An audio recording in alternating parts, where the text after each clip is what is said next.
Okay. जैसा कि हम आधुनिक काल के बारे में बात कर रहे थे, जैसे कि हम भारत का आधुनिक इतिहास ले लें मध्यकाल के बाद, तो आधुनिक इतिहास में हम जैसे कि भारत का स्वतंत्रता संग्राम हो गया, या जो ब्रिटिश है वो कैसे भारत में आए थे, भारत को उन्होंने अपना उपनिवेश बनाया था, तो ये सारी चीज़ें हम आधुनिक के अंदर पढ़ते हैं। तो इस प्रकार अध्ययन की सुविधा के लिए इसे अलग अलग खंडों में विभाजित किया गया है। अब आते हैं विश्व इतिहास, यानी कि अब विश्व इतिहास का क्या इसका इम्पोर्टेंस है, क्यों वो महत्वपूर्ण है आपके लिए पढ़ना।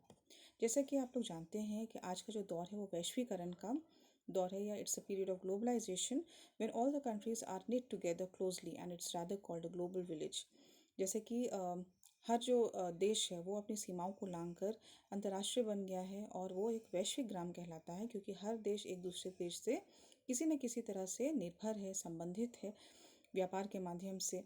और जैसे कि हमारे प्रगतिशील हमारा देश जो है, या विश्व के सारे देश जो प्रगतिशील हो गया है, और दूरसंचार के माध्यम से, परिवहन के माध्यम से, ये सारे माध्यमों से वो अब जो है एक दूसरे से ज़्यादा संपर्क में आ चुका है। और अब बहुत सुविधाएं आ गई हैं जिससे आप एक देश से दूसरे देश कम ही समय में पहुंच सकते हैं। फ़ोन के माध्यम से आप एक दूसरे से कनेक्टेड रह सकते हैं, संपर्क कर सकते हैं।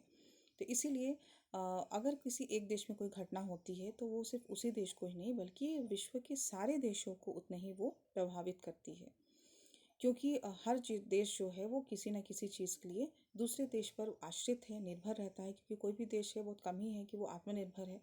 तो इसीलिए अगर कोई एक ऐसी कोई घटना या मिसहैप जो है, मिसहैपनिंग हुआ, या किसी देश में युद्ध हुआ, अगर किसी एक देश में होती है तो वो दूसरे देश को भी उतना ही प्रभावित करती है।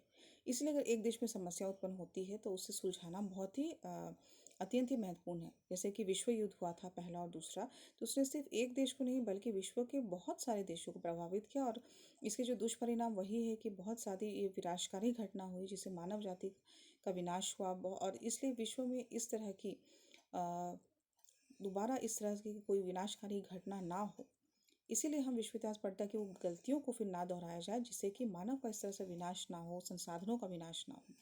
इसलिए हम विश्व इतिहास पढ़ते हैं।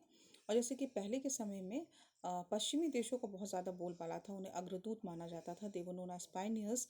और ऐसा माना जाता था कि हर चीज़ की शुरुआत जो है उन्हीं के माध्यम से की जाती है, या सारी चीज़ों को विकास जो है उन्हीं के द्वारा किया गया। तो इसीलिए बाकी जो देश है वो क्या हो गए, ओवर शैडो हो गए हैं, बाकी देशों को तो महत्व नहीं दिया गया और उसका इतिहास हम नहीं जान पाए। तो इसीलिए अब हम जो जैसे कि दृष्टिकोण बदल गया इतिहासकारों का, या इतिहास का कंसेप्ट चेंज हो रहा है, तो सिर्फ पश्चिमी देश का ही नहीं बल्कि हर देश का इतिहास उतना ही महत्वपूर्ण है, और उतना ही इतिहास में वो महत्वपूर्ण स्थान रखता है। इसीलिए हमें सिर्फ भारत की नहीं बल्कि विश्व के हर एक उस देश का इतिहास जानना चाहिए, ताकि हम अपनी गलतियों को ना दोहराएं, प्रगति की मार्ग की ओर बढ़ें, we move towards the path of progress, और हम विकासशील देश अपना बना सके, उसकी ओर अग्रसर हो सके। और हाँ, बहुत इम्पोर्टेंट वही है कि अगर जो ऐसी जो दुर्घटनाएं हुई, या फिर ऐसी घटनाएं हुई जो नहीं चाहते हैं वापस हो, उसे हमें शिक्षा मिलती है ताकि वो गलतियां फिर से ना दोहराई जाएं। तो इस प्रकार हम देखते हैं the importance of world history. क्यों हम पढ़ते हैं, क्योंकि ये एक दूसरे को ज़रूर प्रभावित करती है। हमें क्यों पढ़ना चाहिए, क्योंकि हमें जानना चाहिए कि हम कहाँ से आए थे, और क्यों एक देश दूसरे देश को क्यों और कैसे प्रभावित करता है। तो all these things are important, so we study the world history. So in world history, it is very important to not only know about the history of own country but also the other countries of the world, because it holds an important place, and each and every history of every country is as important as one's country. So that's all for today. This is from Amrita Ekka. I hope you have followed my lecture. We'll meet shortly for the next lecture. So I hope आप लोग अच्छे से पढ़ेंगे, और जैसे books मैंने बताया आप लोग अच्छी तरह से उसे परिश्रम करेंगे, पढ़ाई करेंगे और लेक्चर्स फॉलो करेंगे. So that's all for today. Thank you.